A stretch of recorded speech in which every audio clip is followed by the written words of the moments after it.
السلام علیکم ورحمۃ اللہ وبرکاتہ۔ وعلیکم السلام ورحمۃ اللہ وبرکاتہ۔ شیخ، کرسی پر بیٹھنے کا نماز پڑھنے کے لیے پوچھنا تھا۔ ایک سوال ہے ہمارے یہاں، کیا ہوتا ہے کہ کرسی جو سب باندھی جاتی ہے نا، اس کے برابر رکھ دیتے ہیں، پھر وہ کرسی کے آگے کھڑے ہو جاتے ہیں نماز پڑھنے والے، پھر وہ رکوع اور سجدہ کرسی پر بیٹھ کے کرتے ہیں، کیا ایسا کر سکتے ہیں؟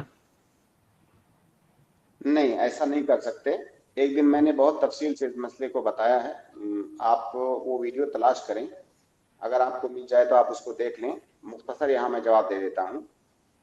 اگر کوئی آدمی نماز پڑھ رہا ہے اور شروع نماز سے آخر نماز تک وہ کرسی پر بیٹھ کر پڑھتا ہے اپنی مجبوری کی وجہ سے، تو ایسا آدمی کرسی کہاں رکھے گا؟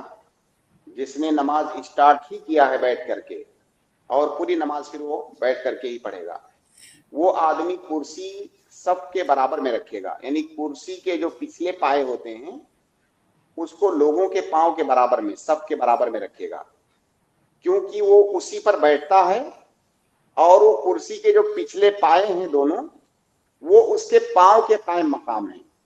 تو اس طرح سے اللہ کے نبی صلی اللہ علیہ وسلم نے صف میں برابر کھڑے ہونے کے لیے کہا ہے سووا صفوفکم، جی، تو وہ برابر میں کھڑا ہوگا، اور جب اس طرح سے وہ بیٹھے گا تو اس کا جو کندھا ہے وحاذو بین المناکب، ان کندھوں کو برابر میں رکھو۔ جب وہ اس طرح سے بیٹھے گا تو اس کے کندھے لوگوں کے برابر میں رہیں گے، صف میں رہیں گے۔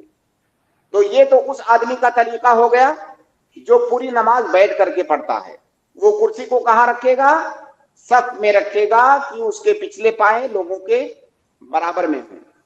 لیکن اگر کوئی ایسا آدمی ہے کہ نماز کا بعض حصہ تو وہ کھڑے ہو کر پڑھتا ہے کیونکہ کھڑے ہو سکتا ہے، پھر بعض حصوں میں بیٹھنا پڑتا ہے، جیسے وہ رکوع نہیں کر پاتا ہے تو رکوع کے لیے بیٹھنا پڑتا ہے یا سجدے کے لیے بیٹھنا پڑتا ہے، لیکن کھڑے ہو سکتا ہے۔ اب وہ قیام کھڑے ہو کر کے کر رہا ہے، ایسی صورت میں وہ کرسی کہاں رکھے گا؟ ایسی صورت میں اگر وہ آدمی قیام کھڑے ہو کر کر رہا ہے تو اس آدمی کا پاؤں لوگوں کے برابر میں ہونا چاہیے، جہاں پر جس لکیر پر لوگ کھڑے ہو رہے ہیں اسی لکیر پر وہ کھڑے ہوگا۔ اب جب وہاں پر کھڑے ہوگا تو اس کی کرسی پیچھے ہو جائے گی، تو وہ کرسی کو پیچھے رکھے گا اور خود لوگوں کے برابر میں کھڑا ہوگا۔ یہ اس کا طریقہ ہے۔ تو وہ جی کرسی پیچھے والے کو ڈسٹرب کرے گی نا شیخ صاحب؟ اس کا ایک حل تو یہ ہے کہ آپ اگر صف کے درمیان میں کرسی رکھ کے نماز پڑھ رہے ہیں تو ایسی کرسی استعمال کیجئے جس سے پیچھے والوں کو ڈسٹرب نہ ہو۔ ضروری تھوڑی ہے کہ صوفہ لے کر کے آ جائیں مسجد میں، بھائی آپ کے پاس مجبوری ہے تو لوگوں کا بھی خیال کیجئے، ایسی کرسی کا اپنے لیے انتظام کیجئے جس سے پیچھے والوں کو ڈسٹرب نہ ہو، اور ایسی کرسیاں آتی ہیں۔ آپ اگر مکہ مدینہ گئے ہوں گے یا جو بھی گیا ہوگا اس نے دیکھا ہوگا، وہاں پر اس طرح کی کرسیاں، وہ جو ڈنڈے والی کرسیاں ہوتی ہیں، اس سے پیچھے والوں کو ڈسٹرب نہیں ہوگا۔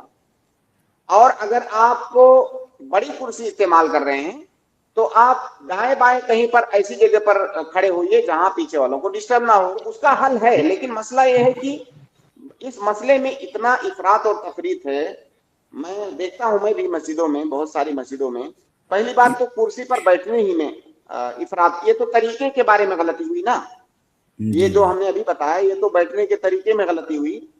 بیٹھنے میں ہی غلطی کرتے ہیں کچھ لوگ، آپ دیکھیں گے ان کو پورے دن جو ہے چلتے رہیں گے، بازار کریں گے اور دنیا اپنے سارے کام کریں گے، جیسے ہی مسجد میں آئیں گے وہ کرسی لے کر کے کرسی پر بیٹھ کر نماز پڑھیں گے۔ آپ یقین کریں کہ اس میں کسی فقیہ کا اختلاف نہیں ہے کہ اگر آپ کھڑے ہو کر نماز پڑھ سکتے ہیں، یا مان لیجیے آپ 4 رکعت میں سے 1 رکعت کھڑے ہو کر پڑھ سکتے ہیں، باقی کے 3 میں آپ کو بیٹھنا پڑ سکتا ہے کیونکہ پاؤں آپ کا درد کرنے لگے گا، کھڑے نہیں رہ سکتے، تو آپ کو کم از کم وہ 1 رکعت کھڑے ہو کر پڑھنا ہے۔ بیٹھنے کی اجازت اس وقت ہے جب آپ کھڑے نہیں ہو سکتے، پورے دن آپ چلتے رہتے ہیں اور مسجد میں آتے ہیں تو کرسی پر بیٹھ جاتے ہیں۔ اگر کرسی پر بیٹھ گئے اور اگر کھڑے ہو سکتے ہیں اس کے بعد کرسی پر بیٹھ گئے فرض نماز میں، آپ کی نماز نہیں ہوگی، اس پر اتفاق ہے فقہا کا، اور یہ صورتحال دیکھنے میں آتی ہے۔ جی، تو اس لیے مسئلہ بہت اہم ہے، آپ کی نماز کی صحت اور بطلان کا مسئلہ ہے۔